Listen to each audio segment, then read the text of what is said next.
말하기를 잘하는 사람은 자신의 몸값을 50% 높일 수 있다. 누가 한 말일까요? 세계 최고의 주식 부자인 워렌 버핏이 한 말입니다. 여러분들은 말하기를 잘해서 자신의 몸값을 높이고 싶으신가요? 그렇다면 제가 알려드릴게요. 저는 프로와 아마추어의 차이를 크게 세 가지라고 생각을 하는데요. 첫 번째로는 몰라도 아는 것처럼 말하는 것, 두 번째로는 괜찮은 척 하는 것, 세 번째로는 청중을 지나치게 의식하지 않는 것입니다. 결국 나의 말을 듣고 듣는 청중이 생각을 바꿔서 어떠한 부분에 대해서 의사결정을 하거나 행동으로 이어지게 하는 설득의 요소가 담겨 있습니다. 청중의 뇌는 무엇에 반응을 할까요? 스, 시, 양. 스토리, 시각화, 양방향입니다. 사람들은 생물학적으로 스토리에 반응을 합니다. 사람들 가슴을 울릴 수 있는 건 역시 스토리고요. 사람의 뇌가 사물을 볼 때 가장 먼저 반응하는 것은 역시 눈입니다. 뇌가 처리하는 정보의 83%는 시각, 눈을 통해서 받아들여진다라고 합니다. 양방향 같은 경우는요, 우리의 뇌는 양방향 대화에 강렬하게 반응한다라고 하는데요. 다른 사람과 대화를 나눌 때 신경 커플링이라는 과정이 일어나기 시작하면서 다른 사람의 뇌 활동을 모방하기 시작한다라고 합니다. 그래서 우리가 PT를 할 때도 양방향으로 어떻게든 청중과의 교감과 참여를 유도하게 된다는 것이죠. 그렇다면 PT에서 전체적으로 스토리가 있다라는 것은 무슨 말일까요? 개연성 있게 잘 연결되어 있다, 이론적 흐름이 우수하다라는 것입니다. 즉, 발표의 흐름이 자연스럽고 논리적으로 잘 구성되어 있다라는 것이죠. 각 슬라이드에 들어간 내용은 무엇인지, 왜 이런 제안을 하게 됐는지, 고민과 문제에 대한 해결책은 무엇인지 그 안에 담긴 스토리를 이야기해 주세요. 그렇다면 듣는 청중들은 스토리라고 느끼게 됩니다. 스토리 찾기 위해서는 청중이 누구인지 파악하는 것이 중요하겠고요.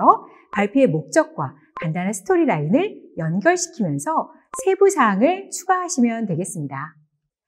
시각화에 대한 부분인데요. 시각화는 텍스트의 나열이 아니라 사진이라든지 일러스트, 아이콘 같은 시각적 자료를 활용하는 것이 가장 가볍게 시각화를 실현할 수 있는 방법이라고 할 수 있겠습니다. PT를 할 때 어떻게 하는 건지에 대해서 제가 한번 해볼게요. 교통, 산재, 순환 등 안전 전반에 있어서 사망자가 6.5% 감소했습니다. 이렇게 가시죠. 그렇게 되면 감소한 수치와 숫자에 대해서 강조하는 부분에 강조점이 많이 줄어들게 됩니다. 그래서 여러분들이 강조하고 싶은 부분을 앞으로 빼는 연습을 하셔서 시각적으로 그 부분을 크게 키우시면 되겠습니다. 시각화의 두 번째 방법에 대해서 알려드릴 텐데요. 발표자의 행동적 측면의 변화입니다. 오른쪽에서 왼쪽으로 이동을 한다거나 중요한 부분에서 슬라이드를 잠깐 끈다거나 혹은 슬라이드 안으로 들어가서 발표자에게 집중을 시키는 부분입니다. 세 번째로는 시각적 공간을 이용하며 메시지를 전달하는 부분인데요. 슬라이드 상에서 장소를 이동하는 느낌을 주는 것입니다. 제가 보여드리는 예시는 마케팅 부분인데요. 우리가 어떤 식품을 제안할 때 이렇게 한번 해보자라는 거죠. 저희는 MZ세대를 집중 공략하도록 하겠습니다. 레트로 감성이 풍부한 포장마차에 그들을 초대해서 이 자리에 대해서 많은 사진을 남길 수 있도록 하고요. 그 다음에 장소를 옆으로 이동해서 다트판이라든지 재미있는 여러 가지 게임을 준비해서 그들을 즐기게 합니다. 그 옆에는 우리 맛있는 쌀국수에 넣어 먹을 수 있는 야채가 준비되어 있는데요. 이 야채에 넣을 수 있는 요소를 직접 골라서 쌀국수에 집어넣은 다음에 셰프가 그 자리에서 조리를 하게 됩니다. 마지막으로 이 과정에 대해서 모든 것을 끝내고 나면 장소를 수여함으로써 이 자리에서의 즐거움을 하나의 추억으로 남길 수 있도록 해줍니다. 라는 것이죠. 이렇게 PT 내에서도 공간을 이동하면서 시각적인 요소를 넣을 수 있겠습니다. 마지막으로 스, 시, 양 중에서 양방향에 대한 부분입니다. 양방향을 활용하는 첫 번째 방법은 참여를 유도하는 것입니다. 사람들에게 참여를 유도할 때는 앞과 뒤에, 말하기 앞과 뒤에 포즈가 있으셔야 되고 사람들을 힘있게 불러주셔야 하는데요.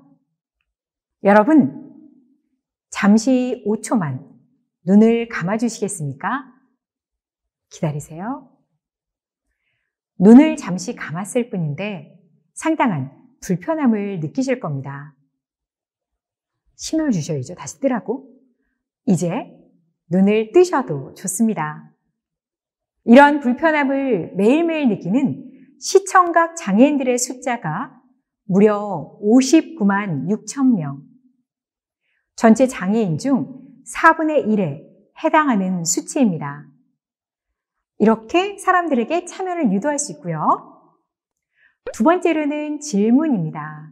질문을 드릴 때는 여러분들이 주의 환기용으로 묻고 바로 내가 답할 건지 혹은 질문한 다음에 답변을 들을 건지를 생각해 주셔야 되는데요.